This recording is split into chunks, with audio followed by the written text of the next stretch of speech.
O que é a vida? É o princípio da morte. O que é a morte? É o fim da vida. I always wanted to be part of a small rebellion. You're a poor substitute for Abraham Lincoln. I'll just die if I don't get this recipe. All I ask of our brethren is that they take their feet off our necks. $15, little man. Put that shit in my hand. Nong, nong, nong, nong, nong, nong. Como estão seus sonhos? Forget it, Jake. It's Chinatown. Eu não quero ser seu amigo, Rick. Eu só quero um café da manhã. Screwing Jay Hawkins and he's a wild man, so bug off. Bom dia, cinéfilos! Estamos aqui no mais novo episódio do podcast Ponto Cego. Eu sou o Thiago, seu apresentador, e junto comigo está... Eu aqui, Rodrigo. E também... Thaís.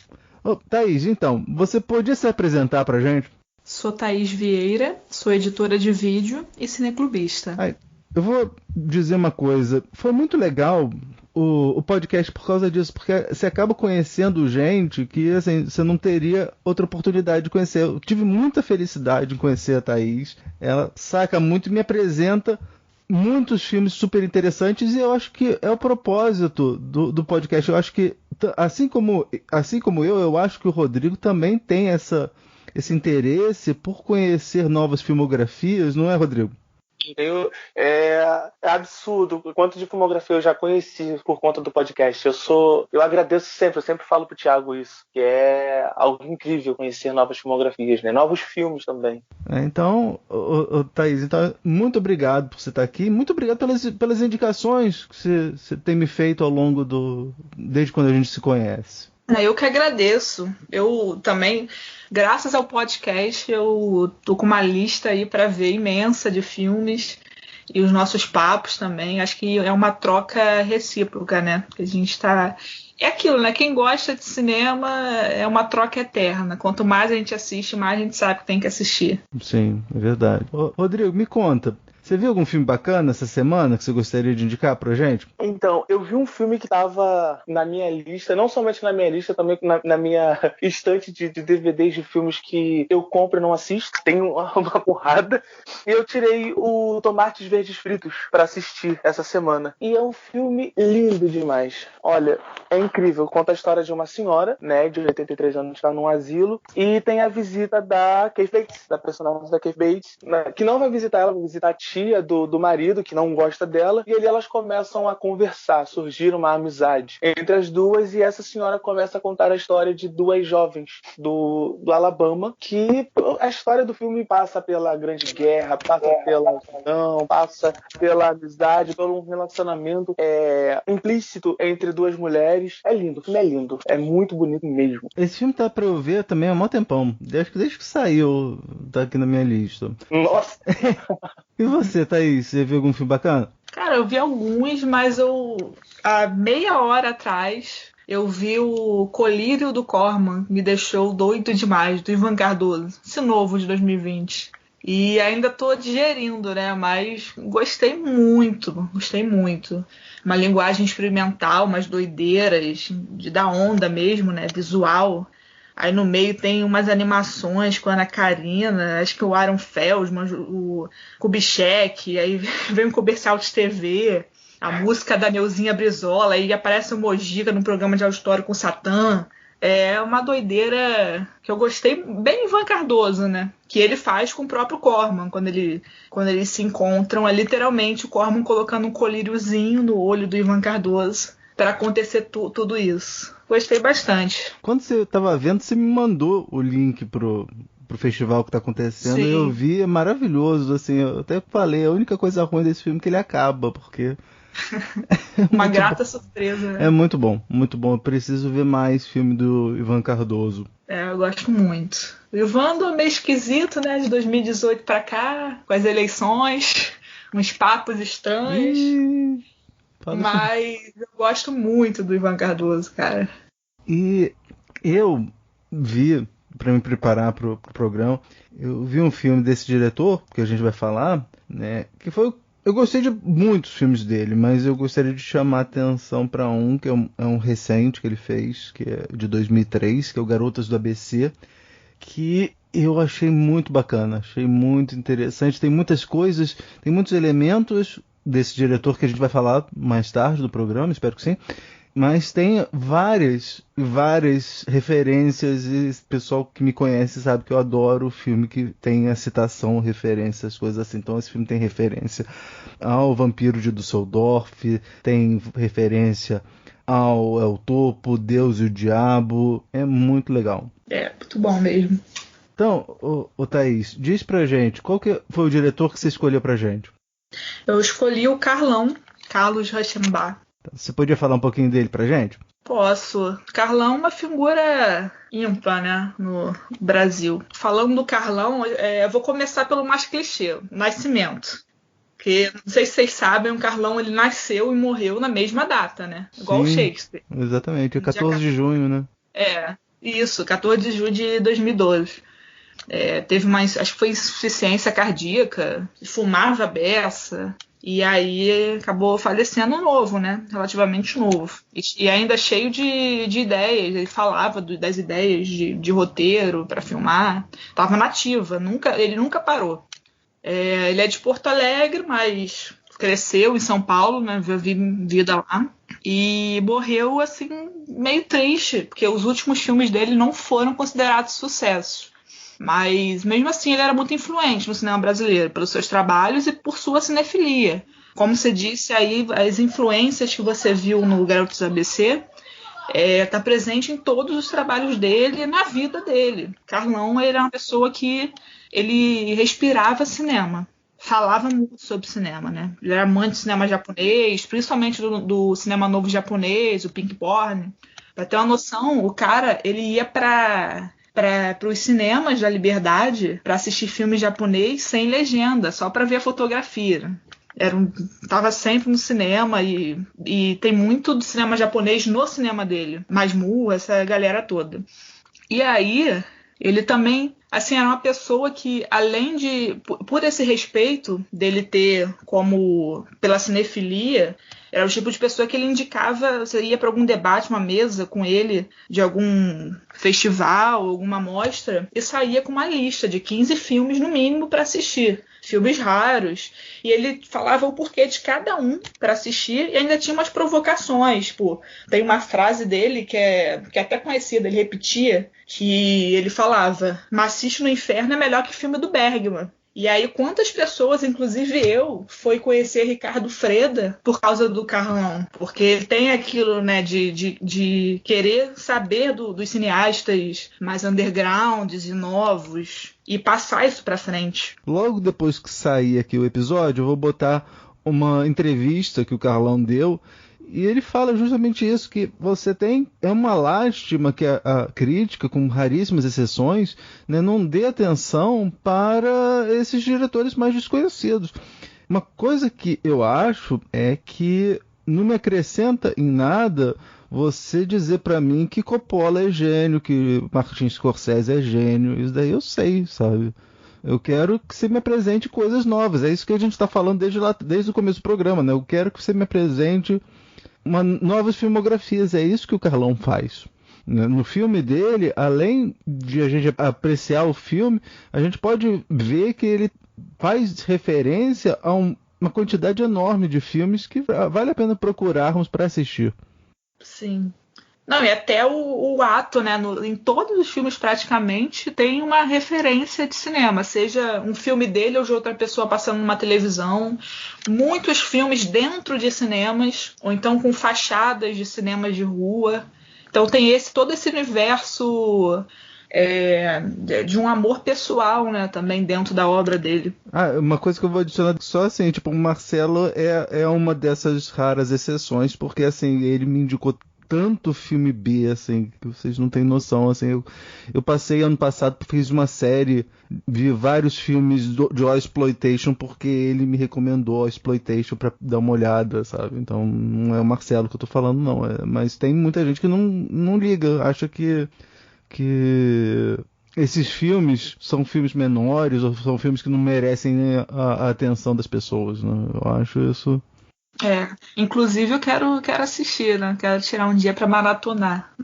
Tá. Eu vou falar um pouco do Carlão mesmo e de onde ele tava, né? Inserir assim, socialmente, politicamente, o contexto.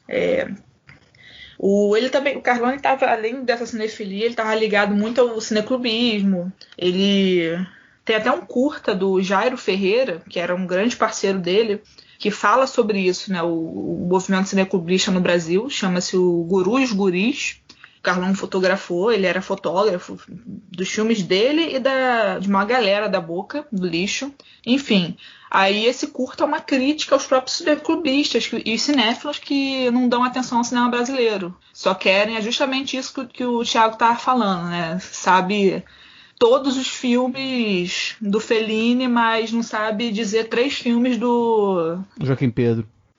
Exatamente. No curta ele fala, né? O Joaquim Pedro de Andrade. Mas é isso aí, né? E até hoje a gente está assim. Eu sou cineclubista, eu frequento cineclubes e agora, assim, os cineclubes de rua, eles estão com mudanças, com novidades, né? Mas tem certos cineclubes, principalmente lugares fechados, que são sempre as mesmas coisas, né? Nada mudou. O Carlão fazia um cineclube no Sesc São Paulo também. E olha que contraditório. Aí, contraditório não, né? Entre aspas, porque era só para filmes raros ou cults, de graça. Aí eram esses cults que todo mundo passa, mas também tinha os raros, né? Tipo Ricardo Freire, essa galera que tá à margem. O Carlão também escrevia muito sobre cinema. Ele tinha um blog chamado O Reduto do Comodoro, que depois do falecimento, infelizmente, a UOL tirou do ar. Então era uma pessoa que ele não só estava fazendo cinema, ele escrevia, ele produzia eventos, a vida dele era cinema, né? Mas antes de falar dos filmes do Carlão, é interessante a gente ter um pontapé inicial, o movimento das pornochanchadas brasileiras.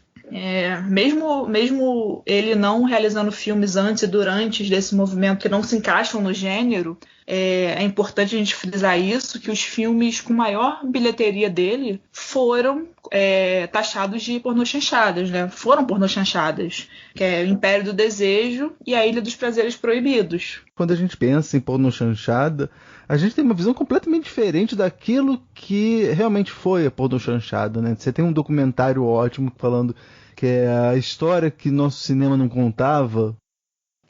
Que é dirigido por uma mulher, né? Esqueci o nome dela. Fernanda Pessoa. É isso, que o brasileiro tem aquele... como não só... Eu acho que o cinema brasileiro carrega um peso por causa das pornochanchadas. E nas pornochanchadas, até o pessoal que gosta de cinema, né, que entende um pouco do cinema brasileiro, chega em pornochanchada é um tabu, porque acham que é só sexo explícito e som ruim. E não é assim, né? A pornochanchada no primeiro período não tinha quase nudez, né? Eram filmes super bobos mesmo. É incrível como chamam de pornochanchada, né? Só porque tinha no máximo uma câmera andando no corpo de uma mulher, né? Objetificando um corpo. Era bem ingênuo. E o poder dessas pornochanchadas foi porque levou a grande massa para os cinemas do Brasil, né? O Jean-Claude Bernardet falava que a pornochanchada é mais política que o cinema novo. E lá estava o debate, eu concordo, porque estava um debate do cotidiano, das grandes cidades, principalmente o diálogo com a massa. Também nada inovador, Mazzaropi já fazia isso. Mas enfim, né, pra gente ver que como a pornochanchada tinha esse poder que o cinema novo não teve, né? E é uma coisa que aquilo que o Marcelo falou, né, que são filmes contrabandistas, porque assim, num primeiro momento você acha que o pornochanchado não é nada demais, mas você vai encontrar nesses filmes muitas reflexões não apenas da sociedade, como se encontrava na época, mas até questões existenciais, como nos filmes do Walter Hugo Cury, que muitas vezes eram chamados de pornochanchado, e alguns filmes do Carlão que são extremamente experimentais no sentido de trabalhar a linguagem, trabalhar a sintaxe do cinema, e muitas vezes as pessoas não ligam porque justamente a porno chanchada não tem nada de novo, mas não, tem realmente muita coisa nova na filmografia desse pessoal. Sim, é muito plural, né? Essa galera, o Walter Ogucuri, o Carlão, o Jean Garret, uma galera que estava dentro da porno chanchada, mas tinha um cinema bastante diferente do que era feito, né, nas porno chanchadas. A gente tinha mulheres fazendo terror nas porno chanchadas, que depois desencadeou até para os anos 90 uma fase de curtas de mulheres de terror. É uma variedade imensa, né? Que acabam colocando tudo no mesmo pote e acabou. E essas reflexões são muito importantes. É por isso que eu gosto tanto do Carlão. E quando você me perguntou qual diretor eu gostaria de falar, é porque eu acho que o Carlão ele merece ser falado muito, assim, como muitos diretores e diretoras do cinema brasileiro, mas é porque ele conseguiu fazer, ele tem uma riqueza dentro dos filmes que ele conseguiu falar, se expressar em plena ditadura militar, dentro de um circuito de porno chanchada, e ele conseguia falar de Proudhon, Marx, Sócrates, sabe? Sem ser censurado. Sim, sim. E até tem um lance, né, que o primeiro filme que não sofreu censura foi justamente o Império do Desejo, né, que ele fala isso naquela entrevista, que ele passou o Império do Desejo, mas passou como espetáculo pornográfico. E, poxa, assim, vamos combinar, Império do Desejo não tem... Os filmes do Carlão não são pornográficos, por assim dizer. Assim, são... Tem putaria, né? Tem putaria, mas assim, tipo, eu não vejo, assim, tipo, troço pra excitar a pessoa e tal, assim, que sexy o Roberto Miranda todo peludo, sabe? Tipo, não... Também acho. Mas eu acho que o Império do Desejo levou essa fama porque antigamente não tinha internet, não tinha esses meios de comunicação que a gente tem hoje em dia para saber bem assim, do que se trata, né? Antigamente as pessoas, primeiro o ingresso custava muito barato e não tinha barreira social de ser dentro de um shopping, de uma galeria. Então as pessoas acabavam passando pelos cinemas de rua e viam que davam na telha. Então não tinha essa informação do que muito o que era sobre o filme, sim no boca a boca, se as pessoas gostavam ou não do filme. E eu acho que Império do Desejo levou essa fama porque teve o Império dos Sentidos e foi um sucesso estrondoso no mundo inteiro. Foi considerado o primeiro filme de sexo explícito, porque a pornochanchada começou, como eu estava falando, bem soft, né? E aí depois foi ficando cada vez mais picante, né? Digamos assim. Começaram a inserir algumas cenas, alguns enquadramentos mais ousados. E aí, quando foi vendo, tinham, tipo, igual a fase do Mojica, que ele nem usava o nome dele, usava um pseudônimo, aqueles filmes de 24 horas de sexo explícito, 48 horas de sexo alucinante, eu acho. Tinha de tudo, né? Até a zoofilia, porque os diretores começaram a entrar numa competição mesmo de bizarrices, para ver quem fazia melhor e mais diferente. Então a pornochanchada ela foi amadurecendo também no país, né? A maneira de dirigir e os espectadores. E quando estava nessa fase assim já sem freio, o Império dos Sentidos vem para o Brasil, fez um sucesso estrondoso. E aí, no Brasil, o primeiro filme considerado sexo explícito foi Coisas Eróticas. E aí depois veio O Rebuceteio, do Cláudio Cunha, uma série de longas que foram um sucesso estrondoso. E quando o Carlão chega com o Império do Desejo, eu acho que o público fez esse link, né? Porque o Carlão também soube usar uma referência para atrair o público. Isso ele fazia bem, né? Atrair o público. Sim, não, ele dialogava muito bem com o público, como você falou. Mas então, assim, tipo, toda essa questão do cinema considerado pornô no Brasil, como é que o Carlão entra nessa? As pornochanchadas tinham muito machismo, racismo, homofobia, mas assim, é bizarro entender como algumas mulheres conseguiam assistir, né? Eu, como mulher falando, apesar de até hoje a gente viver num país que reproduz isso. Mas o Carlão, ele conseguia trazer esse debate, usar essas mesmas ferramentas como forma de reflexão. Tipo, Anjos do Arrabalde é um retrato de machismo, né? Da violência contra a mulher, que vem dentro de casa, violência que vem do marido, do vizinho, do amante, do irmão. Então ele trabalhava essa questão. Garotas do ABC é um filme com quase todos o elenco negro, né? Então ele trata sobre racismo. É interessante que todos os filmes do Carlão, Garotas do ABC já é mais recente, 2003. O Carlão não tem atores e atrizes negros nos filmes, né? Se eu não me engano, em Extremos do Prazer tem um cara que é o ladrão, que é pior ainda. Então ele traz esse debate, né? Garotas do ABC, o título original seria Aurélia Schwarzenegger. E aí, infelizmente, ele não deixou assim. Mas pra gente ver também como ele pensava de usar um filme que tem neonazista, né? Tem uma série de debates importantes, mas com uma linguagem que até o nome do filme seria algo muito próximo ao popular. E esse filme, até foi o filme que eu recomendei. Esse filme, eu acho que eu li em algum lugar que é um filme à frente do seu tempo, e né? Porque eu consigo imaginar todos os vilões do filme marcando 17.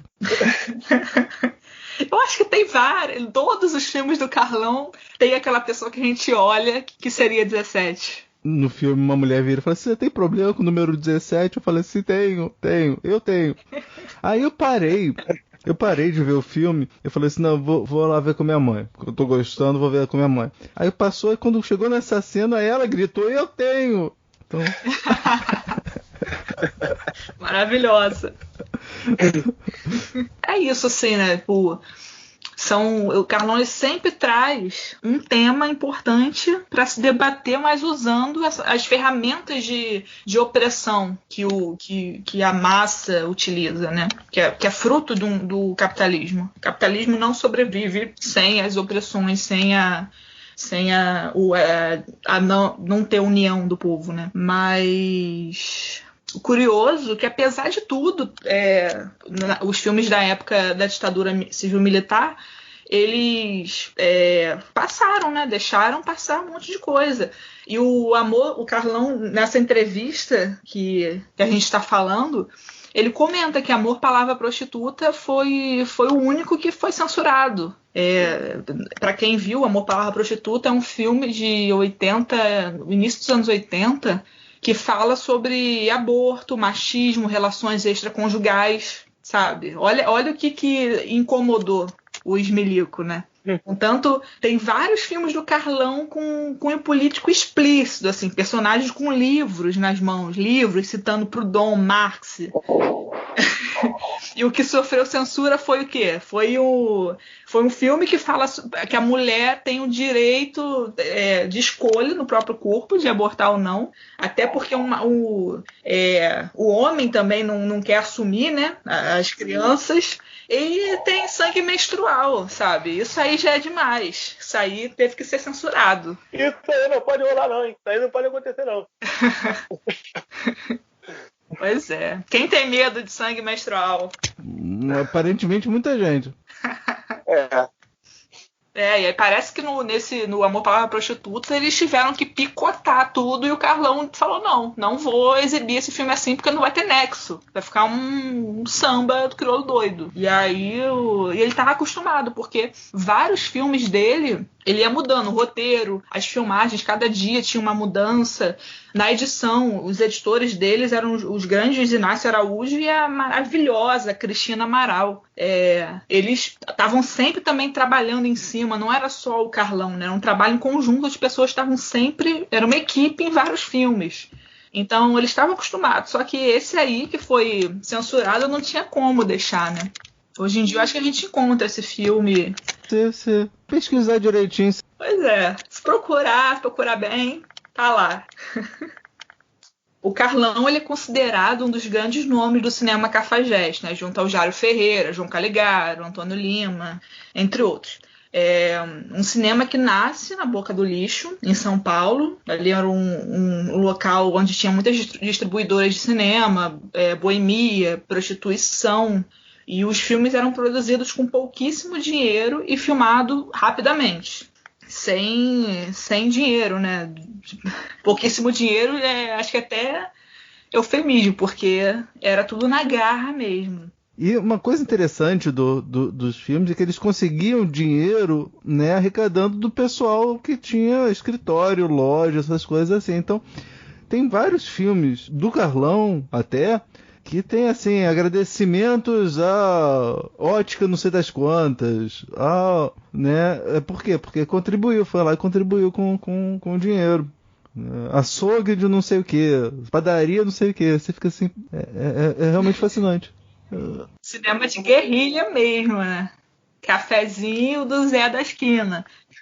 E também era muito dinheiro do próprio elenco, né? A equipe era a equipe de verdade, porque a galera tirava do bolso. Tem até uma história, não sei se é verdade, mas as línguas por aí contam que quando o Mojica filmou Finis Homines, foi esse esquema, né, de contribuição coletiva de todo mundo da equipe, desde a produção até os atores e tal. E aí ele filmou um filme, que ele dizia ser um filme, aí foi Finis Homines e mais um outro filme lá. E aí ele depois emplacou logo 2 filmes e a galera só recebeu o dinheiro de volta de um. Mas, tipo, o pessoal também tinha que ser malandro, né? Tinha que saber se virar.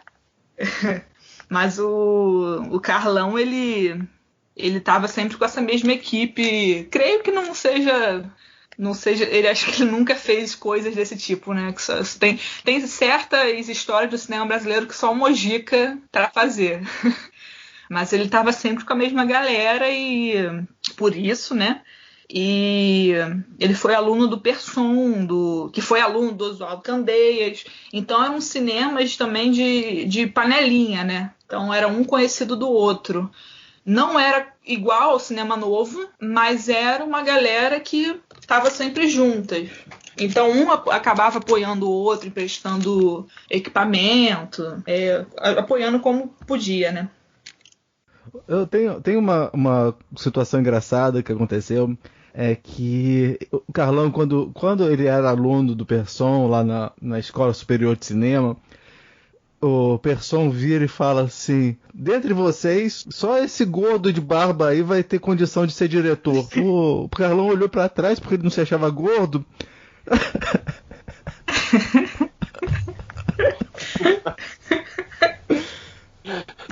Ele conta essa história numa das entrevistas que a gente viu dele. É muito bom. Até pra a gente ver como ele era sem noção ainda, né, do que ele queria. Porque parece que ele escrevia desde cedo. A família dele é de editores, de livro.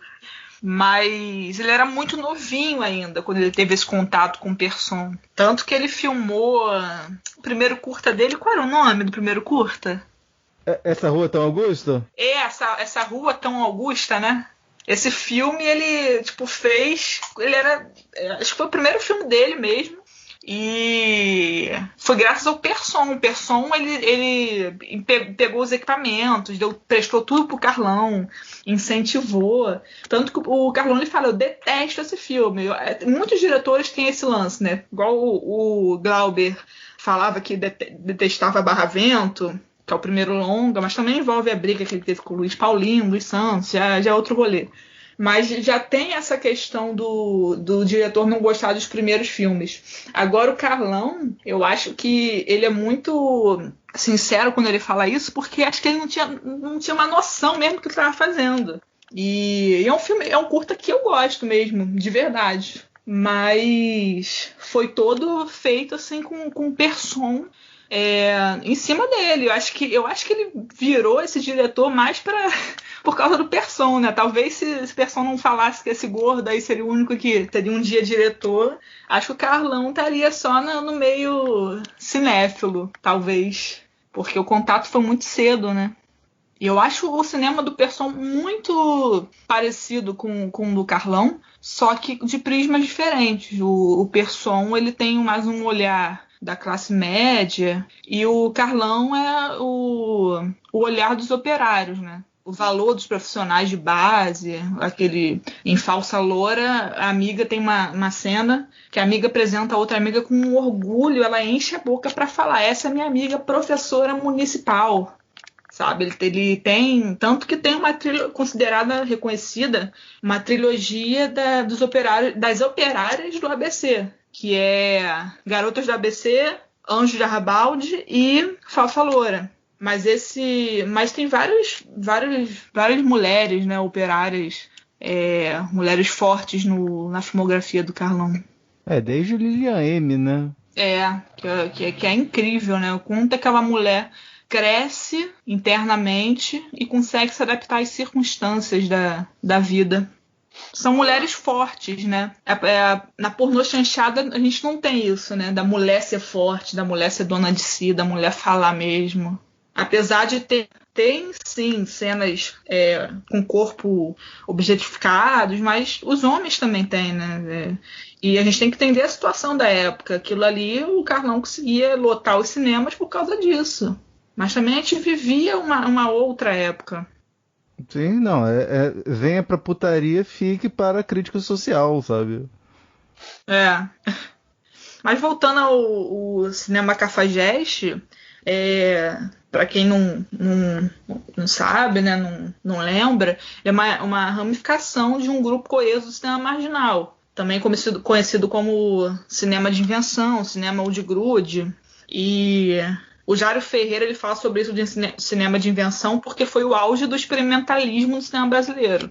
Os cineastas realizaram obras anárquicas, com muito deboche, provocação, no mais forte momento de repressão da ditadura, sabe?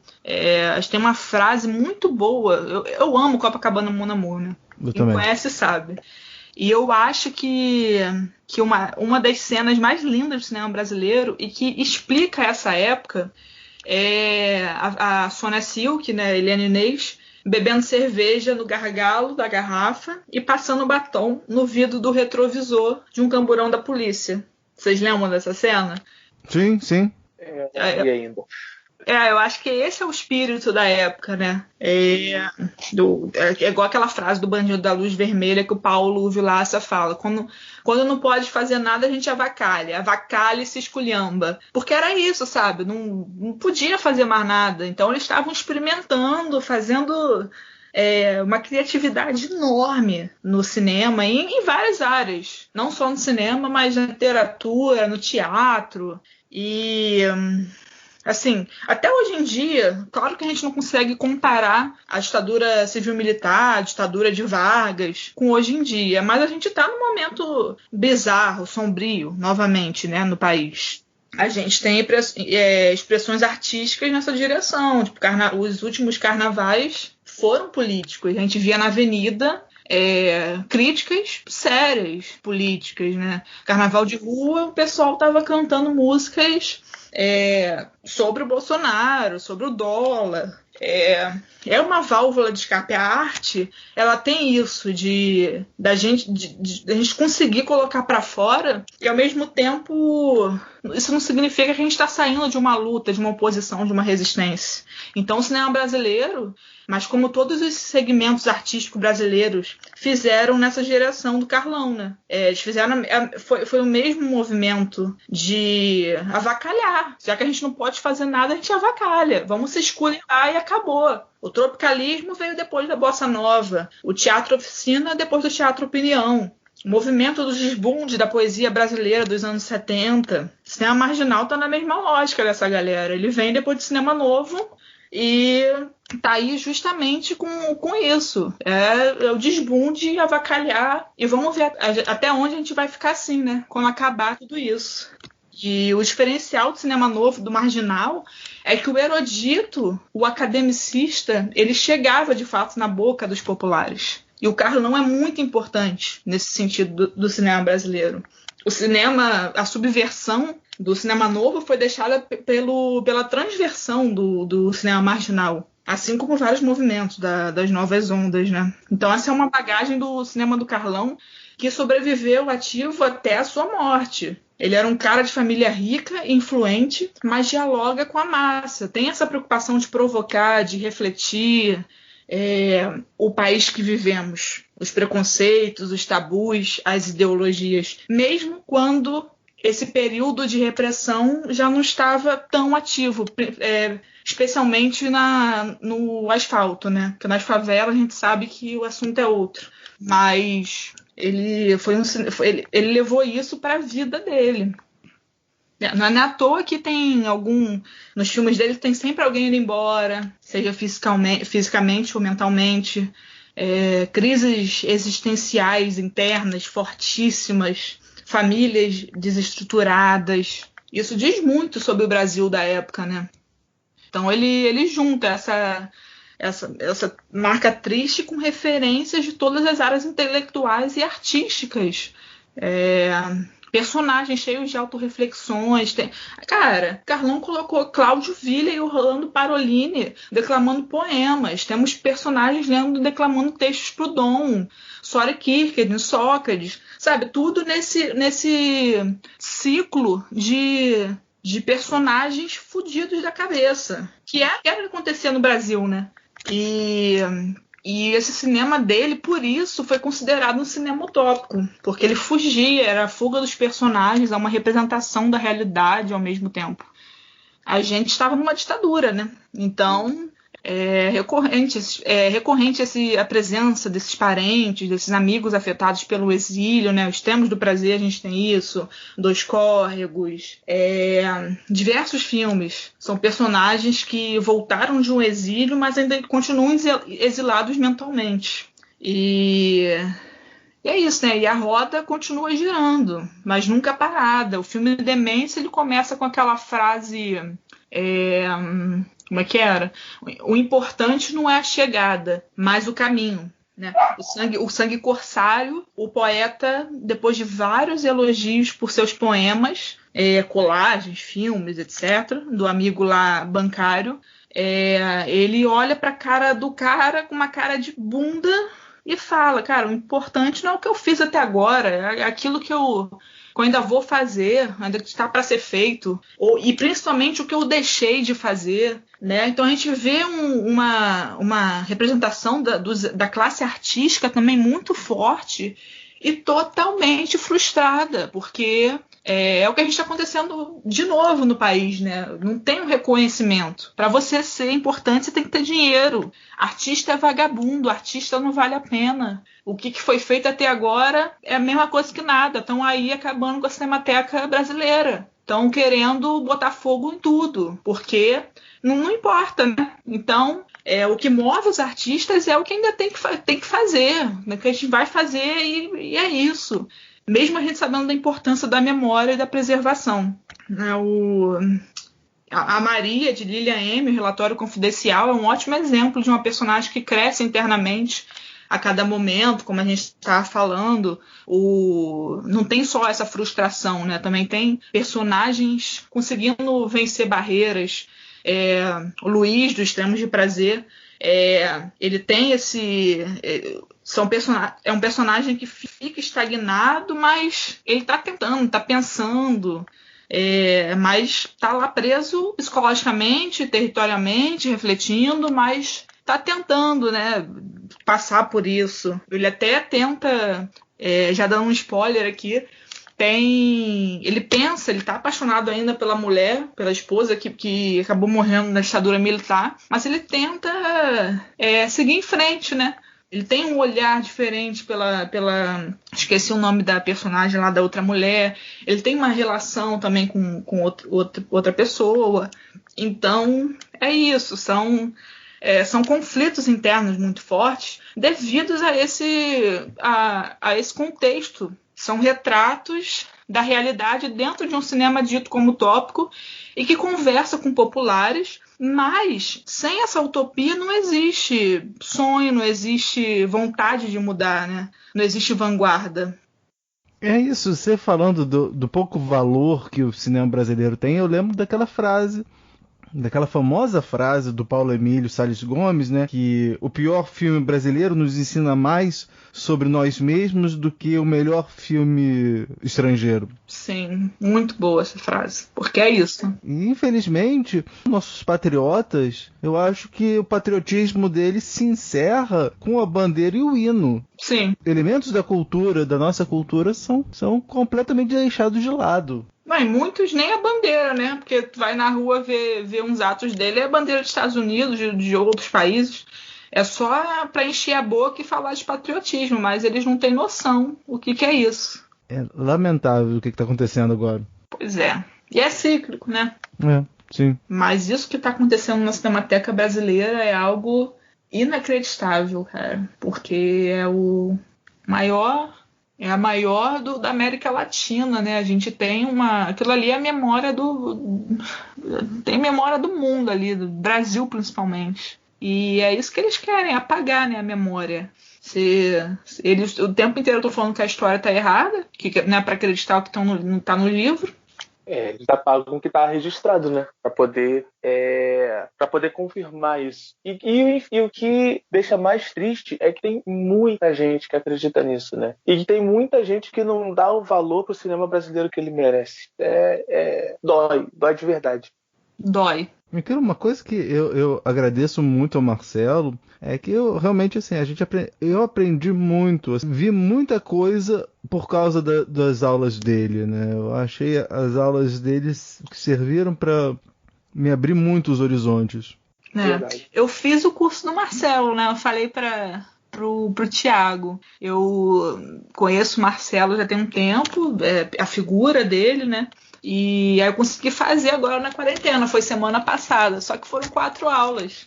Mas mesmo com pouco tempo, foi muito bom, né? E primeiro porque a gente debater cinema brasileiro é algo ótimo, principalmente em tempos atuais. E o Marcelo, ele realmente tem Ele conseguiu falar a história do cinema brasileiro em 4 aulas. E consegue fazer com que você vá atrás, né? Você pesquise, busque mais coisa. Eu acho isso muito bacana. Então, Thaís, diz pra gente, quais foram os filmes que você indicou pra gente? Foi o Sangue Corsário e Extremos do Prazer. Então, vamos falar sobre o filme Sangue Corsário. O filme foi escrito pelo próprio Carlos Reichenbach e pelo Jair Ferreira, que a Thaís já mencionou lá atrás. Atuam no filme o Roberto Miranda e o Orlando Parolini. O filme é sobre o poeta Orlando Parolini e suas posições libertárias. Trata do ambiente de contracultura dos anos 60 em São Paulo, no qual Parolini foi uma importante, mas esquecida referência. Esse filme, quando a Bracini fez a lista dos 100 melhores curtas brasileiros, esse filme ficou no número 19. E é um filme muito interessante, apesar de ser um tanto hermético, porque talvez se você não conheça a obra do Parolini fique difícil você acompanhar, mas é um troço muito interessante, é um filme muito interessante no sentido de que ele vai falar de contracultura, ele vai falar dos reflexos da contracultura na nossa geração, e é um filme extremamente intimista, né, da relação entre o personagem do Roberto Miranda e do Orlando. Eu confesso que assim, me estranhou porque assim, o primeiro filme que eu vi com o Orlando foi o Império do Desejo. Então, quando eu vi... E aí depois, mais tarde, ele vai aparecer no Amor, Palavra, Prostituta e tal. Mas quando eu vi o Orlando nesse filme, e ele não tá levantando o hobby, mostrando o pinto para as pessoas, eu me surpreendi. Me surpreendi por ele não... Ele tá mais comedido do que aquela porra louquice que ele tava lá no Império do Desejo. uma coisa que você nota é como o Parolini foi vanguardista. Isso a gente nota no filme, né? Porque ele foi o primeiro hippie do Brasil, mas logo que quando veio o movimento hippie ele sai. Então ele tá sempre mostrando, tá sempre lá na ponta de lança, e aí quando a coisa vira mais mainstream ele sai, ele perde o interesse. E até um ponto no sentido de que ele mesmo, né, é tido como profeta. O Roberto Miranda chama ele de profeta, Roberto Miranda diz que o Jorge Maltner chama ele de profeta. Até em determinado momento ele fala que ele foi pro deserto e ele se alimentou de gafanhoto e mel. Isso é uma lembrança que a gente tem lá do João Batista, lá nos Evangelhos. E aí eu entrei numa piração que, assim, um dos meus livros favoritos é o Finnegan's Wake. Lá neles tem 2 personagens que mudam. É complicado definir personagem do Finnegan's Wake, mas tem 2 personagens que vão aparecendo como diversas figuras históricas. E aí, né, o Shem e o Shaun, e aí eu lembrei muito dos 2 nesse diálogo, porque enquanto o Shem é o escritor, é o gênio, né, o outro é o carteiro, é o cara que entrega a mensagem, né? Então o Shem é o cara que escreve a mensagem, o Shaun é o cara que leva a mensagem. E eu me lembrei disso no sentido em que enquanto o Orlando Parolini fica falando, né, das coisas, o Roberto Miranda só chega e fala assim: lembra o que aconteceu tal coisa? Como se ele estivesse recontando a biografia do Orlando. Entendeu? Enquanto um tá lá falando, né, tá fazendo a sua poesia, o outro tá recontando a biografia. É como se ele estivesse contando a biografia para ele, mas ele tá contando a biografia pra gente. Sim. E um outro elemento que tem na obra em toda a obra do Carlão é justamente essa dicotomia entre arte e dinheiro, né? Você vai ter a figura do artista e a figura do capitalista, né? Então até mesmo eles repetem, o Orlando Parolini e o Roberto Miranda, eles vão repetir isso naquele filme que você falou mais cedo, né, do Amor, Palavra Prostituta, né, que o Orlando é um professor e o Roberto Miranda é um cara que trabalha com informática. E aí o troço se desenvolve todo nessa dicotomia dos 2, né, de que um tem dinheiro, o outro não tem. E é engraçado também que, assim, você vê o Roberto Miranda como tecnocrata. A gente vai ver ele daqui a pouco quando a gente for falar dos Extremos do Prazer, mas minha primeira impressão dele foi o hippie lá no Império do Desejo. Então, e foi justamente nesse momento em que ele diz aquela frase que você citou lá no início, né, que o importante não é o que eu fiz, mas aquilo que eu deixei de fazer e o que está para ser feito. Ou seja, ele está convidando o Roberto Miranda para participar daquilo que vai ser feito. E aí, exatamente nisso, acaba a hora do almoço do Roberto Miranda e fala assim: poxa, eu perdi a noção do tempo, eu estou atrasado, você sabe como é que é, eu tenho família para sustentar. E aí ele vai embora. Vamos lá comer um quibe? Vamos lá comer um quibe, sabe? Então, né, foram essas as minhas impressões. E aí no final eu acho que esse filme ele vai retornar ao Orlando lá no Alma Corsária, que é um filme que ele vai fazer lá em 93. 13 anos depois, né? Eu acho que tem uma ligação muito forte, até porque o Orlando Parolini, ele é amigo do Carlão de fato, né? E é um poeta de verdade, né? Os poemas são dele. E tanto que quando ele morreu em 90 e pouco, tragicamente a família se desfez de tudo. O que a gente conhece basicamente do Orlando são poucos poemas que surgiram na internet, não sei como, talvez pelo Cláudio Viller, mas ele é conhecido mais pelos filmes do Carlão. E eu acho que tem esse valor afetivo, né? E o Alma Corsária é justamente também é a lembrança do Carlão na juventude. O Carlão ele escrevia, ele fazia zine. No Alma Corsária tem ele com aquela cena dos personagens mais novos cortando frases de jornais para fazer colagens e fazer um fanzine. O Carlão fazia isso, né?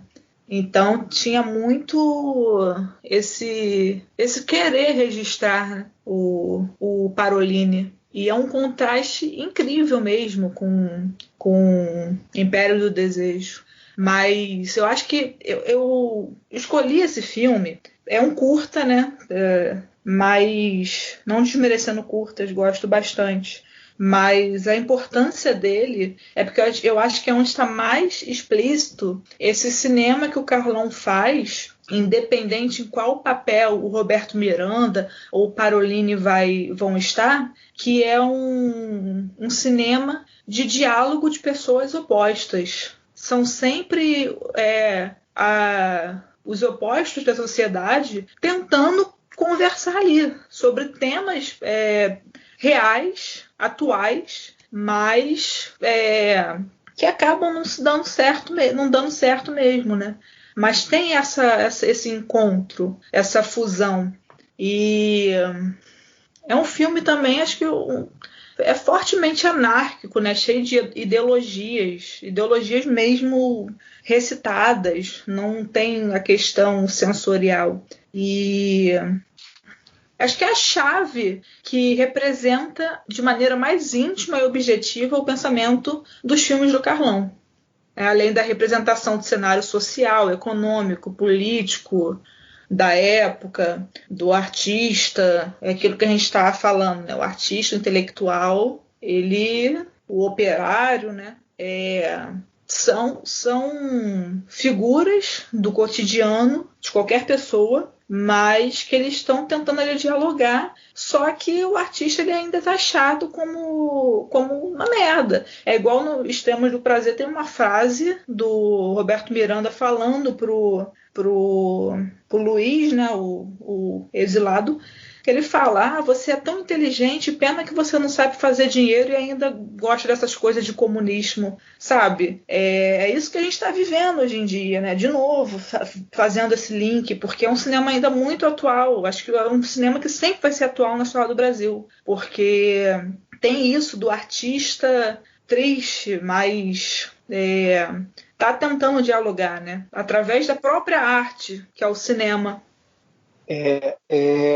Trazendo o que a Thaís falou do filme ser um curta, mas não é um curta assim para assistir uma vez só, porque tem tanta informação nele em 10 minutos, né? Tantas palavras que você pensa, isso fica ecoando na sua cabeça. Eu mesmo assisti ao curta 2 vezes e não foi o suficiente, né? Porque ele vai falando tantas coisas e tantas coisas que você vai concordando, que você vai acordando, que pega você, que é aquilo, você fica inerte naquilo, e um filme, vamos dizer, 2 horas não conversa tanto com você como um curta de 10 minutos, e que tá disponível para todo mundo assistir, né? Tá disponível no YouTube para todo mundo ver. Então, eu não conhecia, né, a figura do Parolini, mas é uma figura muito... E não tem nada, tipo, eu fui procurar depois na internet coisas sobre ele, então tem pouquíssimas coisas, como a Thais falou, porque a família se desfez de muita coisa. Se você for assistir ao curta e querer procurar mais coisas sobre ele, muito difícil achar. Muito difícil mesmo. Tem um estudo de um... Eu até anotei aqui, né, sobre Fabiano Calista. Ele fez ele fez um estudo sobre o Parolini, né? Então, é uma dissertação de mestrado? Isso. Que interessante. Eu tô com ela aberta aqui. Né? E é muito, muito bom mesmo. O curta é um aprendizado, né? E também ela faz pensar assim: quantas pessoas a gente às vezes vê um artista de rua querendo falando, né? Ele tá falando coisas boas, mas você passa por ele. Você não para nem 10 segundos para poder ver aquela pessoa. Né? Agora não tanto, porque eu não sei mais como é que estão as ruas, porque eu só vou para o trabalho eu venho para casa, né? Mas antes, quando a gente andava, quando eu trabalhava na Zona Sul, tinha muito na Alvorada, tinha alguns artistas, né? Entravam no ônibus, poetas falando, e você pega o seu fone de ouvido, coloca seu fone de ouvido e não presta atenção naquilo que ele está falando. E olha, às vezes tem tanta coisa importante que ele tá falando ali que você pode puxar pra sua vida e pode germinar em outras pessoas, né? Você pode chegar em casa e falar para alguém na sua casa ou para um amigo do trabalho, e esse amigo do trabalho passa para outra pessoa. Então aquela palavra, aquele pensamento germina em outras pessoas. Aquela semente que ele plantou em você, você consegue plantar em outras pessoas e assim, nossa, vai para outras pessoas, para outros lugares, né? Foi muito, muito interessante, Thaís, essa imersão nesse curta, né? Nessa filosofia em forma de curta, na verdade. Sim, é um curta que eu também sempre vejo. Desde a primeira vez que eu assisti, sempre quando tá em recomendações, tipo YouTube, eu vou e clico, então vou dar uma vontade de ver, eu vou revejo, porque são muitas referências, né? Como o cinema do Carlão em si. Todos os filmes têm referências. E esse é o que mais tem, né? O tempo inteiro, cada palavra, cada frase. Temos mais alguma coisa? Acho que o Sangue Corsário, acho que eu falei tudo. Que é um curta também, né? Esse filme não tem muito que a gente falar. Beleza, então vamos passar para o próximo? Partiu Extremos do Prazer. No elenco de Extremos do Prazer estão Luiz Carlos Braga, Taia Fatum, Roberto Miranda e Vanessa Alves. Sinopse do filme. Luiz Antônio é um sociólogo e militante político contra a ditadura militar no Brasil. Depois que sua mulher é presa, torturada e morta pelo governo, ele tem seus direitos suprimidos como cidadão e é forçado a se esconder na casa de uma sobrinha no exterior. Porém, a realidade de alguns convidados dela acabam entrando em um choque com a de Luiz. É um filme que chama atenção ali o choque de realidade no início do filme, né? Logo no início você já tem o personagem ali do Roberto Miranda já falando que não gostou do tio, que é um cara, como a Thaís falou lá atrás, é um cara inteligente, mas que não faz dinheiro, ele não usa a inteligência para fazer dinheiro, né? E como esse personagem do Roberto Miranda, ele conversa com algumas personalidades de hoje, né? Com algumas pessoas de hoje. Olha, os discursos dele, as falas dele, praticamente ele inteiro é um tal de um cara aí que tá na presidência, né? Porque o cara machista, sexista, olha, eu tenho algumas... O Thiago sabe que eu tenho alguns problemas com filmes que tenham personagens assim, né? Porque me dá raiva, dá vontade de dar soco, dá vontade de fazer muita coisa, sabe? Com personagens assim. E o personagem, ele foi construído pelo Carlão, muito bem construído, né? Porque para você sentir raiva de um personagem, ele tem que ser muito bem construído. Ele tem que ser muito bem atuado, no caso. E ele foi assim, ele é um personagem que é extremamente péssimo como pessoa. A cada vez que ele aparecia, praticamente o filme inteiro dava um nojo, sabe? Aquele asco. Eu tô soltando tudo aqui. Tudo que eu não consegui soltar do filme, eu solto aqui. Mas como personagem, os outros personagens são à frente, né? São praticamente não, são o oposto dele, né? E a vontade que tem de enfiar uma pessoa dessa numa casa assim com pessoas. Me deu vontade não de me enfiar por conta da putaria que rolava, porque rolou ali, né? Rola a putaria, mas pelas conversas, né? Muito interessante mesmo isso. O que eu acho interessante é justamente isso, né? Porque é um personagem que é o ranço, que não dá pra gente ficar 1h30 vendo isso, né? A gente pensa no início. Mas logo na primeira cena, o Carlão já desarma ele e o filme inteiro vai ser assim. O Extremos do Prazer, a primeira cena de objetificação de um corpo é masculina e é dele, que é do Roberto Miranda, de sunguinha, mostrando os músculos na beira da piscina. E é um personagem que o tempo inteiro, enquanto ele está reproduzindo todos os preconceitos, ele é uma chacota, né? Tanto para as outras pessoas ao redor, tanto para o espectador, porque ele se enrola, né? É uma construção muito bem feita do Carlão em cima de um personagem. Porque é aquilo que eu tava falando no início. O Carlão, ele consegue pegar essa ferramenta de pessoas podres, de preconceitos, e usar essa mesma ferramenta contra eles mesmos. E o espectador que vai ver, vai entender. E como diz os Ganzerla, se não entendeu agora, não vai entender nunca. Porque ele tá zoando o próprio machão daquela época que reproduzia essas mesmas coisas, né?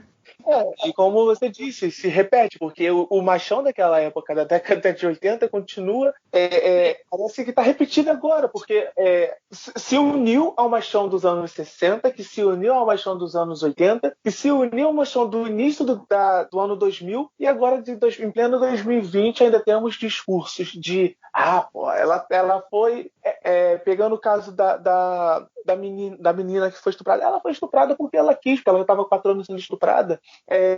Machão que fala, ela é gostosa, ela tá assim na praia, ela quer ser olhada mesmo. E por aí vai. São discursos que são repetidos, que acontecem no filme de 84, né? 84? 84. Que ainda continua sendo repetido hoje. E que você vê não somente, né, em redes sociais, porque as pessoas antes se mascaravam para poder falar sobre alguma coisa, em ser machista de fato, em ser sexista de fato na internet, e hoje elas falam de forma abrangente, né? Eu pego um exemplo de como o filme ele faz referências na própria vida, né? Na vida pessoal. Eu estava tendo um professor, né? Esse ano, agora mesmo, recente, eu até saí da aula dele. Eu não sei se eu cheguei a falar pro Thiago, que é um professor, eu faço curso de teatro, outro curso de teatro, e eu estava tendo um professor de leitura dramatizada que ele é totalmente machista e sexista.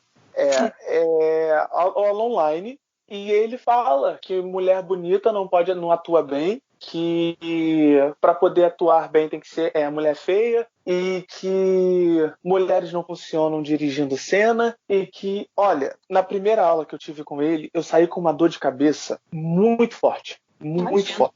E eu só consegui mais 2 aulas com ele e pedi para sair da turma, porque eu não estava conseguindo mais aguentar. Por isso que eu falei para vocês que personagens assim me dão asco, me dão repulsa por conta disso. E como isso está tão presente, né, na nossa sociedade, né? Personagens como ele estão presentes, e mesmo a gente tirando sarro dessas pessoas, tirando sarro desses personagens, eles acham que estão por cima. Tem uma cena que me chamou muita atenção, que é quando ele tá sozinho. Eu não gravo muito nome de personagem, mas quando ele tá sozinho com a menina que ele foi pra lá, os dois deixam eles sozinhos, e ele fala, mas eu sei que você quer, eu sei que você... E vai... Olha, é uma coisa que me deixa nervoso, porque, cara, não é porque a pessoa está sendo amigável, a pessoa não é obrigada a ficar com você, né? Porque o normal é que 3 encontros já tá deitando, já tá transando. Cacete, para com isso, sabe? E amigos, você vê assim algumas conversas, algumas rodas de amigos antes, né? Agora não tem como ter rodas de amigos, mas antes, você parado numa roda de amigos, alguém solta uma pérola dessa, né? Voltando novamente a um pensamento retrógrado, sabe? A um pensamento que não deveria existir mais. E às vezes esse pensamento também vem da própria mulher, né?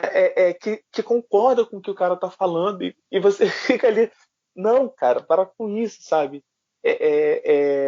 Não é para você estar concordando com esse cara, para você estar lutando contra esse tipo de pensamento. Mas é muito, muito complicado. E depois dessa aula que a Thaís trouxe sobre o Carlão, é exatamente isso que ele debate nos filmes dele, né? Sobre machismo, né? Sobre alguns temas que são tabus, que as pessoas não querem tocar ou deixam para debaixo do pano, mas tem que levantar esse pano e debater sim, tem que falar sobre isso, né? Tem que mexer na ferida. É isso, sabe? Agora, só uma ressalva, eu acho que a gente não está voltando, acho que o machismo sempre esteve, nunca foi embora. Até nesse meio que os homens são ditos de esquerda ou libertários, né? Entre quatro paredes, tem muito machista por aí. E que ainda usa esse discurso que no filme tem, que a menina, a Marcela, né? Acho que é filha do personagem do Luiz, ela fala sobre a liberdade sexual, né? Sobre a não monogamia. E aí ele acha que só por esse assunto ela está dando mole para ele. É isso que acontece na realidade de todas as mulheres. E por isso que algumas mulheres, infelizmente, acabam reproduzindo esse machismo, porque a gente sabe que se a gente converter alguns certos tipos de assuntos, mesmo que a gente não queira nada, a gente tem grandes chances altíssimas de acharem que a gente está dando mole. E nem precisa falar sobre liberdade sexual, nada disso não, é puxar um papo mesmo, sabe? Então, isso é o que nunca deixou de existir. Nós temos uns períodos de repressão maiores, menores, mas o machismo, como a homofobia, como o racismo, eles estão aí. E eu acho que a gente já tem muito que trabalhar para um dia amenizar um pouco a situação, porque tá brabo. Mas realmente, né, a gente tá vivendo um momento que tá piorando, né? Show de horrores. Rapidinho, nesse tema, o Roy Garnier tem uma crítica sobre esse filme, e ele vai falar exatamente isso. Quando ele vai fazer a sinopse do filme, né, ele vai falar que o Reichenbach vai clausurar 7 personagens numa casa de campo para trabalhar um tema que lhe é muito caro, né, que é a opressão física, intelectual e psicológica do homem sobre a mulher, né, a utilização da mulher antes como um joguete sexual do que como uma individualidade. E nisso funciona sua adoração pelo cinema japonês de Mizoguchi ou Mazumura. Eu acho que tem a ver, né? Assim, tipo, o Carlão cria muito bem os personagens femininos. E eu acho que... E no final das contas é elas que movem os filmes dele, né?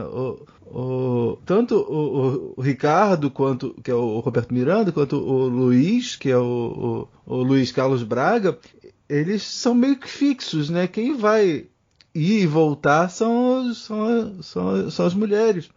E falando nisso, falando em mulher, eu lembro que a gente já falou sobre a questão das mulheres no cinema do Carlão, né? Eu acho que as personagens femininas dos filmes deles não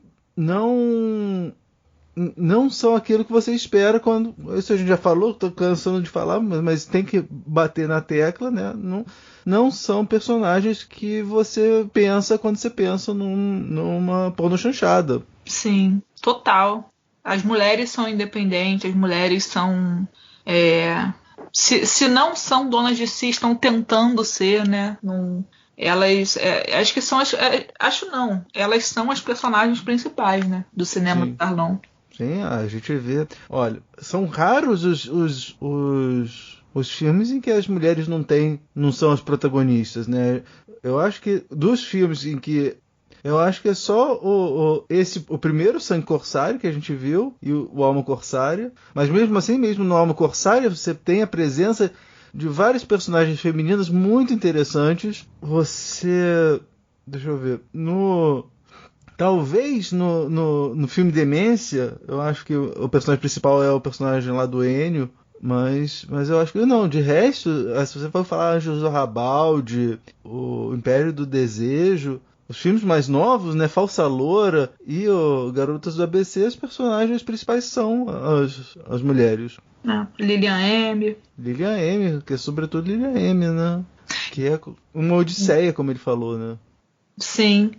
E mostra exatamente que por as mulheres terem essa força, elas nem sempre se dão bem na vida, né? Elas podem dar como não podem dar, mas elas estão lá, elas são o que são. A Falsa Loura, eu acho que foi um filme muito mal interpretado, muito criticado. É um filme recente, né, de 2007.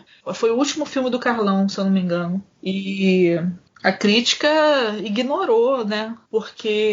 Mas eu acho que essa questão da mulher em Falsa Loura tá muito clara ali, que a mulher, ela pode ser a fodona, dona de si, a que cuida da casa, da vida dela, sexual, social, mas a gente vive num mundo machista. A gente vive num mundo homofóbico, cheio de opressões, né? Com todas as opressões. Então, mesmo a mulher sendo dona de si, tendo essa força, ela pode se dar mal, que é o que acontece no Falsa Loura, né? A gente pensa que não tem esse conto de fadas da mulher maravilhosa e que não pode cair, porque ela pode cair, como a vida é assim, né? É interessante, assim, que ele não toca somente, né, na mulher, ele fala do machismo, ele fala também da homofobia desse personagem, né, no filme. E esse personagem, o Ricardo, ele, ao mesmo tempo, ele é homofóbico, ele associa a impotência à relação da homofobia, porque ele, quando você pergunta assim, pô, ô Ricardo, você nunca broxou? Ele vira e fala assim, não, pô, eu sou macho. Eu acho uma cena muito boa também, de Ter Muito Prazer, é que o Carlão, ele coloca o debate sobre agrotóxico na mesa durante o jantar.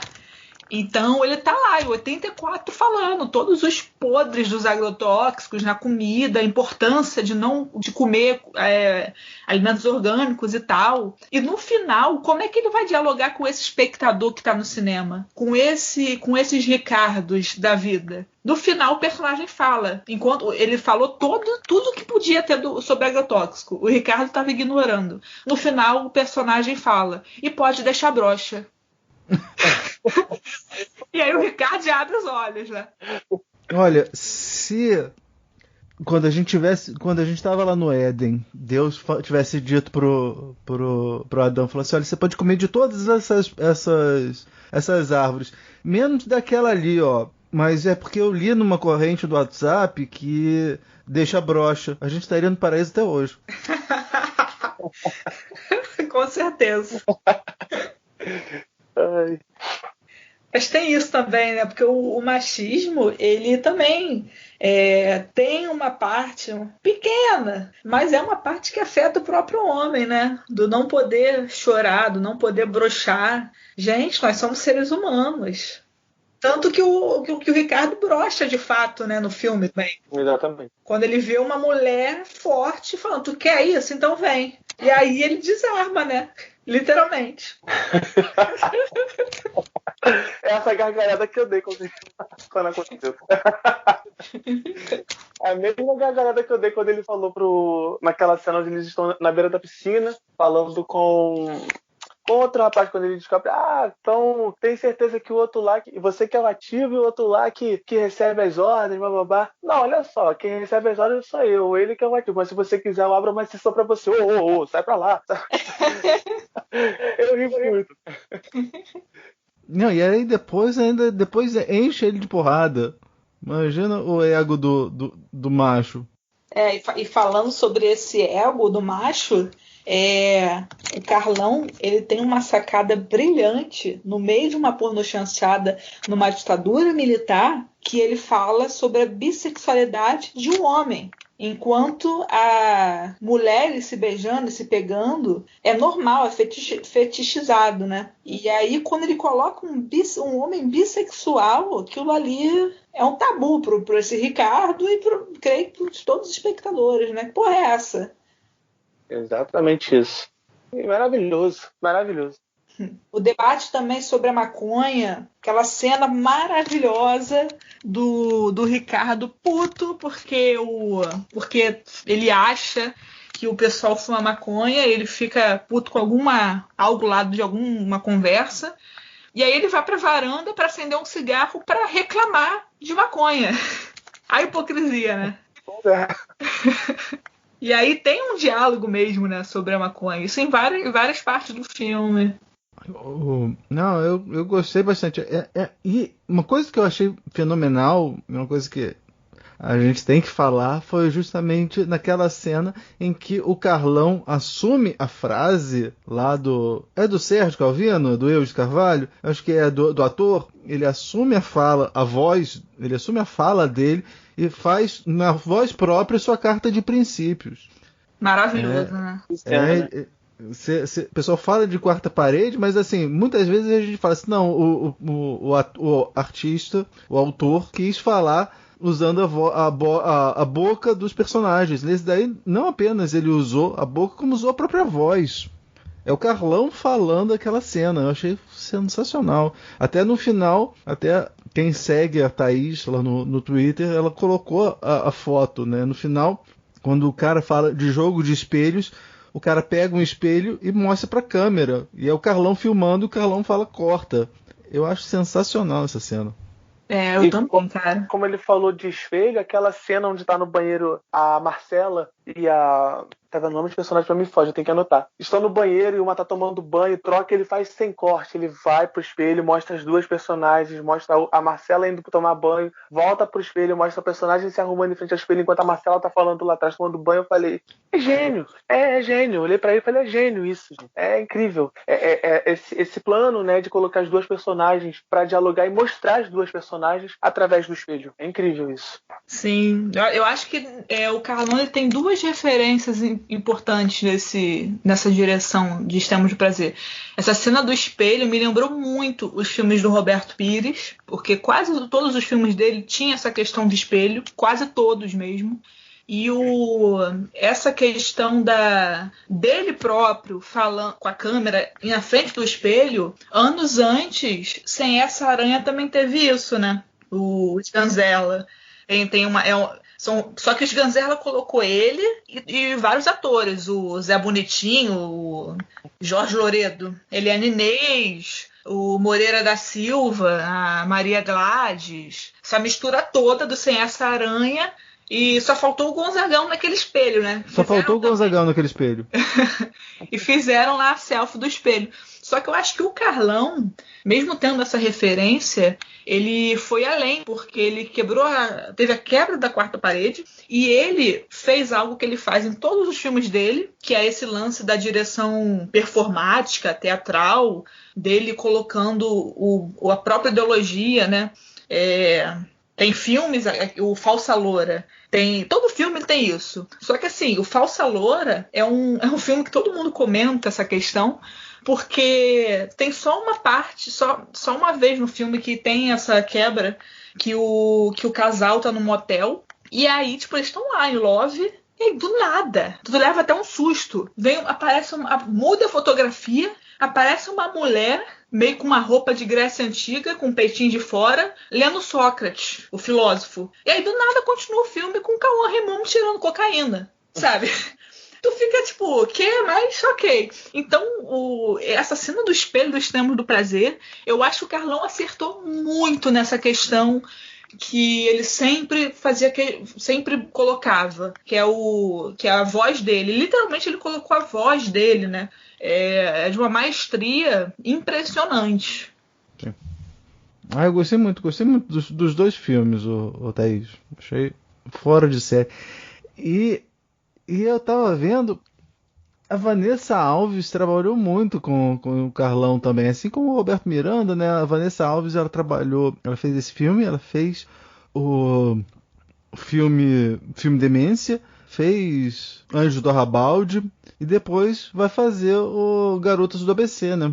Uhum. Tinha essa questão, né, de ser a mesma equipe. Sim, foi ótimo, foi muito bacana, assim, ter essa filmografia tão rica que é do Carlão. Pois é, eu acho muito rica e muito gostosa, porque são filmes que não são pesados, né? E eu acho que quando a gente assiste, quando a gente entende de fato a filmografia do Carlão, geralmente assistindo os filmes, não assiste, porque se a gente assistir um filme do Carlão, não tem a mesma sensação do que assistir a filmografia, porque é um cinema de autor, né? Tem gente que não gosta nem dessa palavra, muito menos colocar isso pro Carlão. Mas eu acho isso. Eu acho que a pluralidade, fechar o cinema dele, entender o cinema dele, assistir tudo, porque tá muito ligado uma coisa com a outra, né? Então já é uma outra visão do que assistir um filme passando na TV e acabou. Acho que até o Thiago comentou isso esses dias comigo, que ele tinha visto, né, que o Thiago tinha visto Alma Corsária, talvez? Sim, foi Alma Corsária que eu vi umas referências ao filme Demência, né? A personagem da Carolina Ferraz é muito espelhada no personagem de uma garotinha no filme Demência. Uhum. E tu vê um filme assim, acho que você não aproveita. Depois que você vê a filmografia, é uma outra visão, né? Do Carlão, eu antes de começar a me preparar, eu só tinha visto Alma Corsária e o Ilha dos Prazeres Proibidos. Aí, depois de ter assistido, eu peguei o Alma Corsária para rever e eu senti uma enorme diferença. Agora, depois de ter visto, né, a filmografia, uma parte considerável da filmografia dele, realmente é muito interessante, principalmente porque é isso que você falou, que ele é um diretor tremendamente autoral, né? Uhum. E tá muito linkado todos os filmes, né? Essa cena do espelho, que ele coloca a voz dele para falar dentro de um filme, ele fala corta e vem e fala e começa a falar sobre o porquê de estar fazendo aquele filme, filmando ele próprio, dirigindo o filme. O que ele fala sobre aqueles personagens, você pode colocar em quase todos os filmes dele. É uma crítica para diversos personagens. Quando ele aquela frase, um cara especial que evita contato com o mundo externo porque a realidade não mexeu como devia e tem um refúgio seguro para quem tentou fugir de todos os fascismos e que se esconde nessa ilusão de segurança. Cara, isso aqui é uma sinopse de pelo menos um personagem de cada filme do Carlão. É uma marca do cinema de autor dele. Então como é que o pessoal fala que não existe cinema de autor? Sabe, isso eu acho muito complicado esse debate, principalmente para autores como Carlão. Só para completar aqui, como você bem falou, porque a diferença, a questão do cinema de autor é que o pessoal fala, não, o cinema é uma obra coletiva, sem várias pessoas, mas no caso do Carlão, não apenas é constante o diretor, como é constante também o resto da equipe, né? Sim. Talvez seja por isso também que ele consiga, né, colocar... Ele também escreve, ele também dirige, ele faz a fotografia, ele é ativo na montagem, né? Tipo, ele tá em todas as áreas, né? Na pré-produção, na produção, na filmagem e na pós, né? Também. Mas isso vários diretores estão, né? Eu acho que o que ele consegue fazer é algo que... não sei como, mas que existe no cinema, de vários autores, e é um excelente exemplo de cinema de autor. Os personagens, no início, um pouco antes da parte do espelho, eles estão debatendo o marxismo, né? Críticas de abertura para o pensamento, de formação de base mesmo, de um espectador anarquista, sabe, de esquerda. É quase isso, Se Bolsonaro estivesse vendo isso, ele falaria que é uma... Como é que ele fala das escolas? Doutrinadores. Doutrinadores. Então o Carlão está doutrinando o espectador com o anarquismo dele. Tipo, temos que tentar a utopia a partir de nossas relações afetivas, eróticas e familiares. Já que, na verdade, esse é o nosso único espaço de liberdade. Cara, olha que lindo isso. E assim, ele não tá falando de um partido, ele tá falando da gente mesmo. A gente tem que mudar a gente através do nosso cotidiano, para depois ver onde é que a gente vai querer, se a gente vai querer mudar no coletivo, né? Não é necessário. Ele fala, a personagem fala, a Marcela, quando tá na piscina com o Ricardo, que ele tá fingindo que tá tentando conversar com ela para comer mesmo. ela fala pra ele: não é necessário estar em algum partido, pertencer a algum ismo. Tudo que é vivo se impõe. Cara, a gente tá falando de novo. Eu vou repetir isso. A gente tá falando de uma pornô chanchada numa ditadura militar no Brasil. Pois é, já conhecendo do jeito que a gente tá agora, provavelmente ia ter gente convocação no Twitter pra ir malhar a gravação do filme. Convocação pra ir no IMDB da nota 0. Como eles gostam de fazer. Olha, então, pra encerrar, olha, eu gostei demais de ver esses dois filmes do Carlão. Eu agradeço demais a Thaís. Foi tão bom assistir esse diretor que é tão competente em vários aspectos, né? Não apenas na questão da montagem, mas também no movimento de câmera, essas coisas assim que são extremamente inovadores, pelo menos eu achei. Então eu agradeço demais. E as histórias também, né? As histórias são sensacionais, Thaís. Muito obrigado. Eu também, quando eu vi a primeira vez Carlão, e aí eu resolvi ver quase tudo que tinha dele para poder achar, e eu fiquei com essa mesma sensação. Eu não conheço uma pessoa que não tenha visto um filme do Carlão, que não queira ter visto outro, e não saia assim, boquiaberto. Agora você já entrou pra religião, Rachem Bachan? Eu não sei ainda. Não sei, vamos. Mas foi sensacional. A aula foi dada, de verdade. Foi ótimo, né? Porra, olha, Thaís, você aumentou o padrão aqui. Agora só quero aula assim, agora, nos próximos convidados que tiver. Então, galera, então vamos agora falar sobre streaming no quadro. Tem na Netflix? Tem na Netflix? Tem no Netflix? Tem no Netflix? Tem na Netflix? Tem na Netflix. Então, Thaís, me conta. Que filme você viu recentemente em alguma plataforma de streaming? Tem na Netflix? Cara, recentemente eu vi um filme que aparentemente só eu não tinha visto. Que na época foi super falado, que é o Garota Exemplar, do David Fincher, com Ben Affleck. E realmente me surpreendeu, curti. E tem uma outra coisa que eu queria falar com você, porque eu sei que assim, você é a pessoa que eu procuro pra me indicar nesse tipo de coisa. Tá rolando muito festival aí fora, né? Aqui na internet. Então eu acho que vale muito a pena a gente falar também. No sábado passado eu botei, né, um texto do pessoal do Papo de Cinema, porque tá rolando muita coisa boa. Eu acho que vale a pena o pessoal dar uma olhada nesses filmes. Porque hoje mesmo a gente viu o filme do Ivan Cardoso e tem sido muito legal. Do Ivan acho que fica só até amanhã. Tá rolando o Ecrã. Então...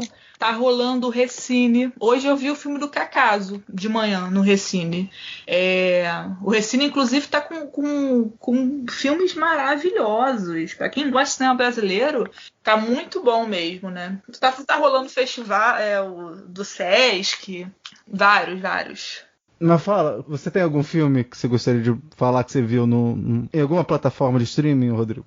Creep, que é um de suspense, né, que está disponível tanto o primeiro quanto o segundo na Netflix. Eles estão disponíveis. O segundo eu não gostei muito, então não vou nem tocar ele. Mas o primeiro, ele é um filme que te deixa tenso, sabe? E é um filme incrível. O primeiro filme, ele contrata um cara, né, um cara que faz vídeos caseiros, que ele quer deixar uma mensagem pro filho. Só que esse cara começa a ter algumas